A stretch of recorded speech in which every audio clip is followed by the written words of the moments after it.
Let's take a look at some charts, figures, and graphs on Ethereum for Brave New Coin. So we're going to start at the most obvious, important topic and issue facing Ethereum today, transaction fees, which continually are bottlenecking many users, because at the end of the day, Ethereum's a transaction network, and if it's not advantageous to transact on the network for many people because of fees, that's going to hold it back. This is the fee per day total since May. And as you can see, we are creeping back up again, nearing all-time highs in total fees. Let's be honest here. I think we're all feeling it. I think a few days ago, gas was down to like 88 Guai, but now it's back up to like 200. It's just, gas is super volatile and unforgiving when you're trying to do stuff in DeFi or whatever. So the fire that needs to be put out on Ethereum is the fees. And because fees are insane, Hashrate has continued to moon at unprecedented levels. If we zoom way out, we look at all-time data on this, this is absolutely insane. So why can this happen? It's because so long as it's advantageous for miners to add hashrate, if it's a positive ROI, minus electricity costs, minus hardware costs, then they're going to keep doing it, right? Why wouldn't they? The other part of this equation is a new ASIC coming. So even with proof of stake in the pipeline, yielding all of these ASICs useless, Silicon like, you know what? We're going to sell this shovel right now anyway, because it's insanely profitable to do so. The recoup on the ROI, I don't know what these machines cost, but let's say it's $1,000. That's a 5-day ROI. Let's say it's $2,000. That's a 10-day ROI. I mean, it's bonkers, right? This is just ASICs. This doesn't show GPUs, CPUs. Also insanely profitable. The global GPU shortage is largely in part due to Ethereum fees. Again, it all comes back to fees. Fees are just supporting, they're subsidizing the hash rate, basically. They are allowing this to happen because fees are what they are. It kind of is what it is, but it's important to understand that all this stuff is related. If we're talking about the dev call that just happened, and we're talking about London hard fork coming in July, they're delaying EIP 1559 until then, which is a fee market change. It's going to introduce a burning mechanic. All of the ETH maxis are mega bullish on it. Great, amazing, fine. But that isn't going to necessarily address the elephant fire in the room, which is the fees. They also announced a difficulty bomb delay. Difficulty bombs are this here, where difficulty is sort of artificially inflated on purpose, and this is supposed to push miners off the chain gently. At the end of the day, so is the burning mechanic, because if there's a burning mechanic, then miners get less fees. So it'll be interesting to see how rapidly this falls, how rapidly the hash rate falls after those changes are implemented in July. Ultimately, all this is going to be zero because hash rate's not going to happen anymore on Ethereum, but that's who knows how long down the line at this point. They also announced that Optimism, one of the many layer 2 scaling solutions, is delayed until July as well. So July is shaping up to be quite an important time component for ETH, with a bunch of stuff coming down the pipeline. If we look at transaction counts at all-time high, even despite fees being, this is the average fees here, fees being all-time high, or second all-time high, let's call it. Certainly a new local high relative to where it was even a few weeks ago. So in a vacuum, this is incredibly bullish to see anything pushing all-time highs on on-chain activity. If fees were lower, I think we would see a much higher transactional activity. I don't think that's a secret. But the other thing to notice is these transactions are cruising at all-time highs versus 2017 when they were spiking and dropping. And that this picture is much healthier, much more organic, much less froth, much less speculation driven. Even though at the end of the day, DeFi, NFTs, all of this is speculation. You're kidding yourself if you don't think that. But this looks much more sustainable and longer lasting than it was in 2017, which is another bullish perspective for price at the end of the day. It says that this isn't fleeting, this isn't a flash in the pan, it's going to last probably for quite some time. And if they fix who knows how high transactions can go, right? Some other limitation or limiting factor is going to hit the network at that point. If we look at NVT in the line here, inverse metric of economic utility, NVT is basically cruising near all-time lows, which again is incredibly bullish. Active address per month cruising at all-time highs, incredibly bullish. Again, active addresses aren't spiking and dropping. They are just sitting at all-time highs. And this is, again, relative to fees, most likely. If we look at just raw daily active addresses, we did hit a new all-time high in, what was this, late last year? Kind of the peak insanity, probably. Some DeFi buildup into January. And still, even daily, we are just sitting here at 600,000 active addresses per day. Very impressive. For ETH, something it's never done before. So whatever's happening now, isn't ICOs, it isn't just NFTs, it's everything collectively that's firing on all cylinders for ETH. So it's hard to be bearish on that. It just is. People are here, they're doing stuff. That's what we're here for, the technology, right? If we look at ETH locked into DeFi on DeFi Pulse, even though they do double or triple count some of this stuff, we are approaching highs once again. This is slow and looks wrong based on other data I'm seeing, but this is increasing. It is going back towards 9 million, 10 million ETH. And all this means is supply is doing something. It has a job other than being sold on the open market, right? That's all you want to see at the end of the day. That's all I care about. As long as the supply has a job other than being sold at a higher price, that's likely going to push ETH higher. So the more this gets locked up, the better for price. That's just a principle of anything in general on crypto. This is DApp Radar volume over the past 30 days, Uniswap volume in the billions. You can see the top 11 projects here, all in the billions in the 30-day volume, which is quite something. Whether your thoughts are bullish or bearish on these individual projects, they're clearly pulling in significant volumes. If we sort by users, we're getting some marketplaces. This is NFT related stuff, some games, some DeFi, exchanges. Uniswap kind of winning the DEX war at the moment versus Sushi pretty handedly, especially when you look at the users. Sushi's got 10x the users of Uni and 500,000 users in the past month on Uniswap. So Uniswap definitely leading the pack here as far as dApps are concerned. If we look at some more supply demand stuff, this is ETH, all exchange reserves on CryptoQuant, and it's pretty simple. If exchange reserves are dwindling, price should be rising, and we continue to see reserves drop at a rapid pace with price not really keeping up. Price has consolidated in this zone while reserves continue to dwindle and dwindle.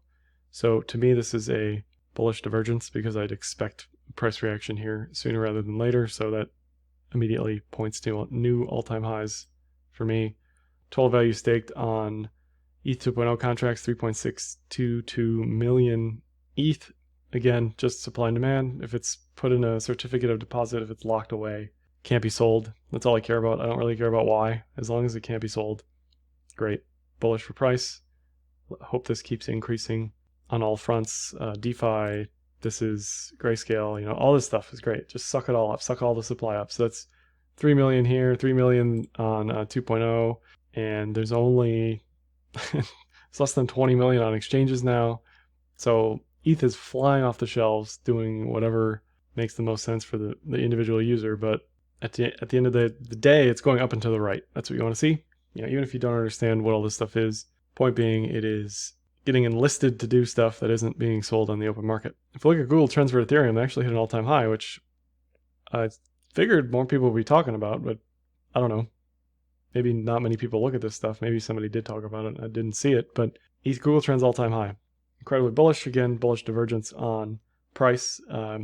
Google Trends are higher now than they were in December 2017. So I expect a price reaction here, even though we're getting a predicted drop in Google Trends over the past couple weeks or whatever this is, past month. I'd still expect a bullish price reaction there. If we look at some other ETH adjacent stuff, yield farming has kind of waxed and waned a little bit down over the past few weeks, few days from highs, but it did get a resurgence. So again, this is all fueling the transactions, the active addresses. DeFi crypto hit a new all-time high in February, pulled back some and is looking like it's ready to go again. So all of this is just a proxy for new people coming in, new people looking into what is ETH, why is ETH, how is ETH, how do I yield farm, how do I DeFi crypto, Just for fun, if we look up NFTs, we'll look up NFT and non-fungible token. NFT is absolutely surging. I can't even get the words out fast enough. Just, I mean, Top Shots, Moon Punks, crypto socks, whatever, right? Like, it doesn't matter. All this stuff is just, I don't think any of this stuff's here to stay, personally, but good for everybody who's made money on any of that stuff. I'm sure non-fungible token, yeah, also at all-time highs. I mean, this is just, let's just compare it to ETH. It's just always fun to look at this stuff. Yeah. NFTs are almost more popular than Ethereum searches at this point in time. Just goes to show you, you know, what are people really doing on ETH, right? It's just fun to play around with that sort of thing. So NFTs hot right now, for sure, and ETH is in that conversation. Let's move on to technicals. Start with the MA multiplier. I always get a lot of questions about this in the comments. Like, share, subscribe, dislike, whatever. Tell your friends. Get us to 10K followers, 10K subscribers. So how this works is this indicator, you pick a multiplier that makes sense. For ETH's case, the 1 year multiplier makes the most sense. You can't really use the 2-year MA multiplier because there isn't enough trading data yet. So you have to move that down. You know, for Link, I use the half year because there's even less trading data. So we got the 365, which is the 1 year MA here.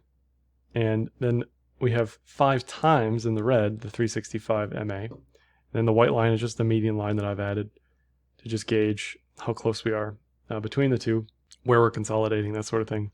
The idea being we buy in the green zone, regardless of price, as long as the backtesting holds up, which arguably it does. You know, this is not the best case scenario where it's a multi-month downtrend below the yearly MA in this case.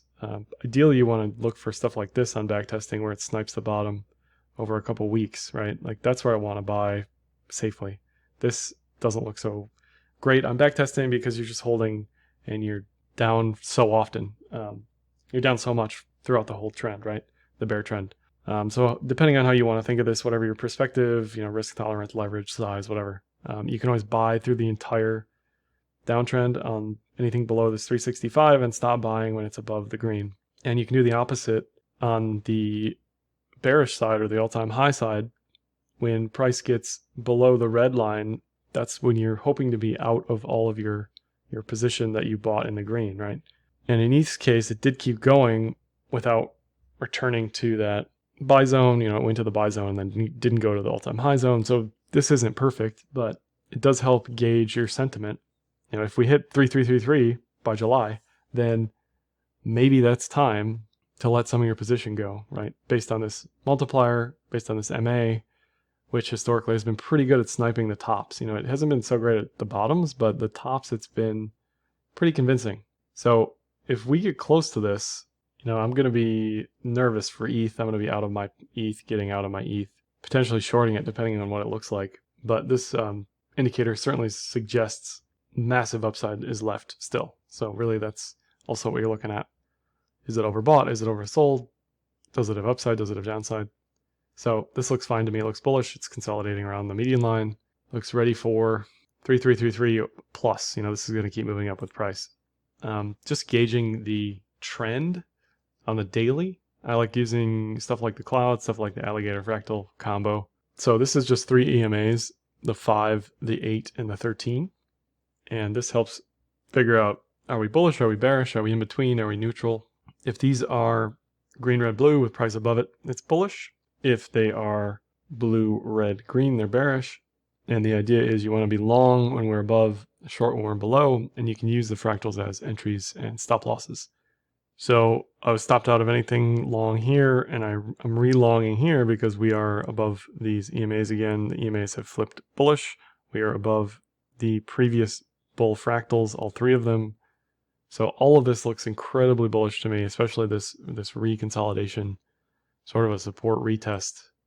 Alligator loves it on the long side. Cloud loves it on the long side as well. Not only did we retest the Kijun, but we retested the Cloud. And there was certainly some concern. There's always some concern for an edge-to-edge trade. Should bullish continuation fail, which is the expectation. The is bullish continuation. Should that fail, I will then be looking for an edge-to-edge trade. a trend reversal trade from 17 to 13. And that's what the cloud is predicting here. It's important to set up the trades way in advance so you're ready when they happen, even though it's a remote possibility. That's what the cloud is telling you. Trend-wise, this looks excellent. The TK lines are close together. We are close to cloud. We aren't far away from anything. This is exactly what you want to see. The only downside is the thickness of the cloud, which has this massive short setup, potentially, right? Remote, right? That is not saying go short here. None of that. This is just saying if we break 17, expect 13 down the line.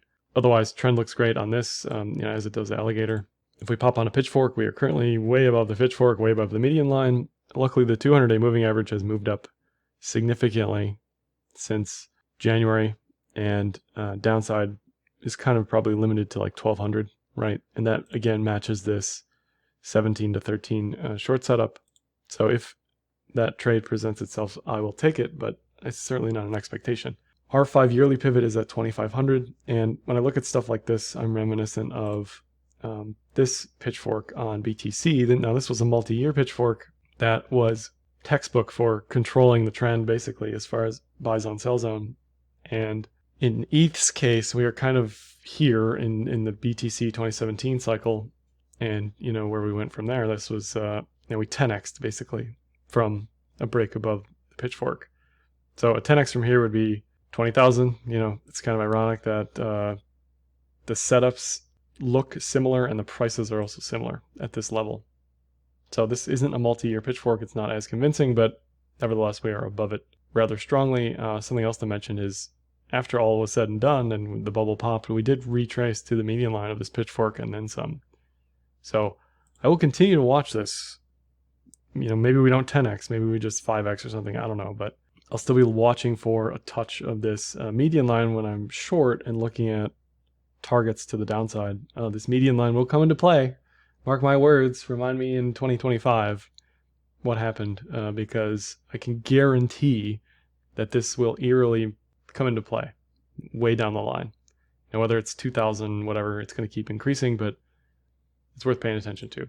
So again, incredibly bullish. Here's the 12-hour, doesn't matter the time frame. This is just an ascending triangle, garden variety, getting a series of higher lows on a horizontal resistance, descending volume, arguably.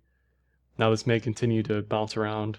It's got some time, it's got some room, but if we get a new all-time high, then I'm pretty convinced we're going to 2500 to 2800 based on the measured move in 1618 fib extension.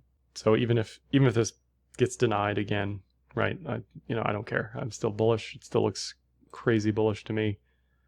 This chart is a bit of a mess, but zooming out again, you can see that ascending triangle. But within that ascending triangle, we have a series of like war of attrition between the bulls and the bears. We had an inverted head and shoulder, Kumo breakout, reached its target. Oh wait, that's a head and shoulders, broke down. This is an edge-to-edge trade, reached its target based on the 1618 and measured move. And now we had just the other day another inverted head and shoulders with a Kumo breakout, reach its target. So even if you're not macro bullish like this, you can still take plenty of trades on lower time frames on the 4-hour with excellent setups on leverage, right? Like these are the trades I take on leverage because I get an answer fairly quickly if I'm right or wrong, unless I'm super convinced that over a long period of time like this, we're going to go up, right? You want to take high conviction trades. You don't want to take low conviction, easily stopped out, wishy-washy sort of stuff. So 4-hour cloud looks bullish. Everything looks fine for continuation there. ETH-BTC on the weekly, I fashioned a Pitchfork here as well, and it has held within the channel rather well since late 2019. So to me, I'm pretty convinced that this is real. It resisted at the median line, which is what you want to see. It got supported at the buy zone, which is what you want to see. It's hard to be bearish on ETH-BTC as much as I want to be based on this. And if we look at the weekly cloud, there's an expectation of, at the very least by June 28th, we should see some bullish momentum to the upside as it'll have a bullish Kumo breakout for the first time since, let's see, late 2017. I mean, it hasn't really been above the cloud. I guess this was above the cloud in early 2018. But at this point, it's kind of a long time coming for ETH-BTC to have some sort of attempt, at the very least, at a bullish move against BTC. And maybe this is when we have layer 2 and the fees get fixed and we go back to that conversation once again. just to reiterate the importance of the fees. If you've done anything on Ethereum, you know what I'm talking about. And if you're curious about how I'm trading ETH BTC versus USD, you can pop on over to Enzyme.finance, click on the Techme Capital Fund portfolio, and you can check out the AUM, the depositors, the performance. All the trades I make are down here as well. You can see when I'm trading ETH BTC, how much I have of which, what the allocation is. Soon there'll be a journaling function that I can discuss what I'm doing and why week to week. So that's all I have for this video. Dislike, comment, share, subscribe. Let me know what you think in the comments below. Don't forget to subscribe. 10K followers. That's the goal for this video. Happy trading.